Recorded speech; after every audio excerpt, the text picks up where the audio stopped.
James Lankford exposed Obamacare's major flaws. Take a look. There are real structural problems in Obamacare that have just been hidden with one subsidy after another. During a recent appearance on CNN, Lankford went into detail on why Obamacare is not a sustainable solution, walking through the numbers and backing his argument with undeniable data points. Healthcare in 2010, the normal premium was $215. Now take what it is now after Obamacare has been put in place. And today, we're covering it all. So if you believe truth isn't partisan, hit the subscribe button. Let's jump right into it.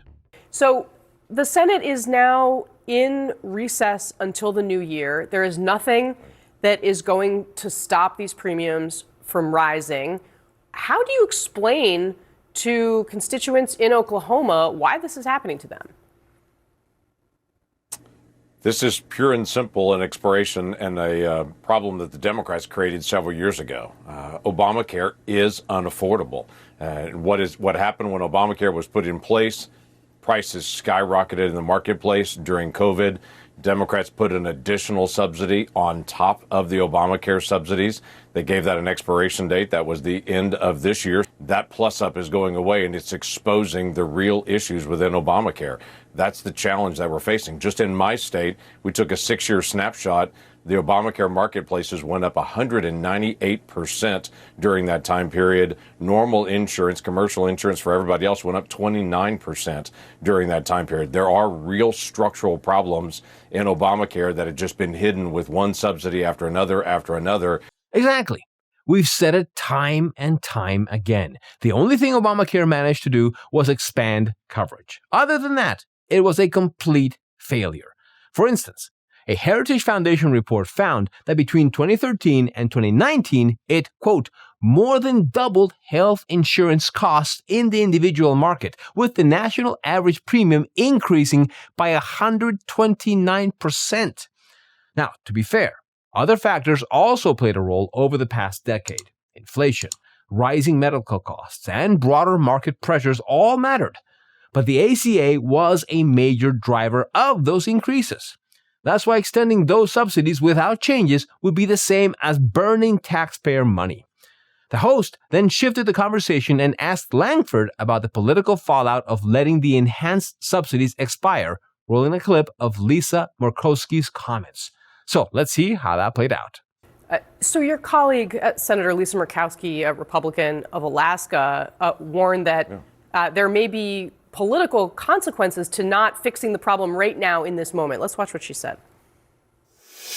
When people feel that they have counted on or waited for their Congress to act on an issue that they feel is a huge priority, and they see no action, there's consequence to that. As the party in charge, we've got a responsibility to figure it out. And so I do think that there are ramifications if we fail to act on this. Why not act now to keep plans affordable while you figure out the solution that you were just outlining? We actually have done that. We voted in the Senate 2 different sets of proposals. Democrats said, let's just extend the current subsidies 3 more years, no reforms, no changes. They wanted to have unlimited caps that literally any amount of income could get Obamacare subsidies on top of it. You could get $500,000 a year of income and get Obamacare subsidies. That's the current structure that they're in. We actually brought it and said, hey, instead of sending money to insurance companies, which is what Democrats want to do, why don't we get those dollars to individuals and to be able to give them greater choice? All right, let's put this in perspective. Extending the enhanced subsidies shouldn't even be on the table, especially with the massive scale of fraud recently uncovered in Obamacare. And it's not some lump change. We're talking about up to $27 billion annually. That said, Republicans haven't exactly stepped up with real solutions either. Sending subsidies straight to people instead of insurers doesn't fix the problem. What's needed is serious reform that tackles why healthcare costs exploded in the first place. The president is already working on some aspect of it by lowering drug prices through deals with pharmaceutical companies. But that alone is not enough, and Congress needs to do its part too. The host kept repeating Murkowski's words as a gotcha, and Lankford handled it perfectly. But before we play that, quick reminder, our merch store is live. And if you're looking for great gifts for your loved ones, or especially yourself, it's an amazing collection. Plus, every purchase helps us continue bringing you the stories that the media is trying to bury. So make sure you check it out through the link in the description. Now back to the video. Is Murkowski right that debating, Republicans will pay There's the all price? kinds of conversation. We'll allow the American people to be able to make decisions on that where they see where the problem actually originated from. I would tell you, healthcare in 2010, before Obamacare kicked in, healthcare in 2010, the normal premium was $215. $215. Now take what it is now after Obamacare has been put in place, and I think the American but insurance people companies can see could refuse to cover you for a rise. pre-existing condition. I mean, the healthcare system was vastly different before Obamacare for many of those reasons. That's true, but I would tell you, even when they looked at a plan that is similar to what is called a silver plan now, where you had protection for pre-existing conditions, which I completely support. Everybody in Congress completely supports that. Even if you look at a plan like that, it has gone up well over 200% during that time period. There is a structural problem in Obamacare that we all need to admit. President Obama said this would bring insurance rates down $2,500 a family. It certainly has not done that. He's absolutely right. When the ACA was launched, Obama promised, quote, "If you like your health care plan, you'll be able to keep it."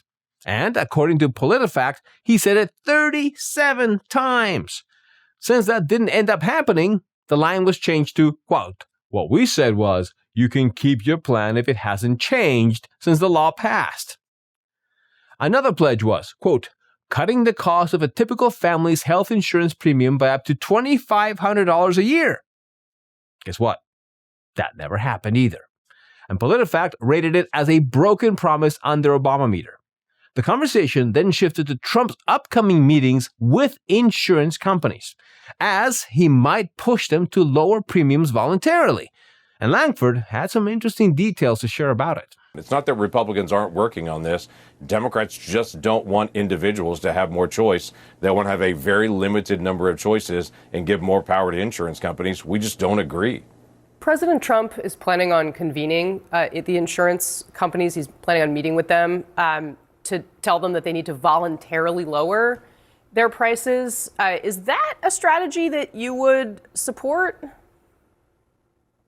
Well, President Trump has also met with pharmaceutical companies and said there is a problem with the price of medicine. You need to find a way to be able to bring prices down. They have now worked for the past 11 months. They have put out a proposal to say here's how individuals can get direct access to some of the most expensive drugs, and it will bring the price of drugs down. That starts actually next year. So yes, that is in the power of the president, the power to convene, to be able to say, everybody come in, let's talk about this. This is a real structural problem. So whether it's pharmaceutical companies, whether it's the pharmacy benefit managers, which are one of the biggest culprits behind the scenes in the rise in prescription costs, or whether it is doctors, hospitals, and insurance companies, bring everybody in, let's solve the problem. Those are solid points. Whatever solution comes next has to be comprehensive, because no single factor is driving healthcare costs higher. This is a system-wide problem. But one thing is clear. The current Congress has been ineffective at fixing major issues for months now. If that pattern continues, voters are going to notice. Simply put, people expect results, not excuses. And if lawmakers head into the next year operating the same way they are now, it's hard to see how many of them keep their seats. Let me know in the comments your thoughts on this story. Don't forget to like and subscribe. And remember, keep thinking.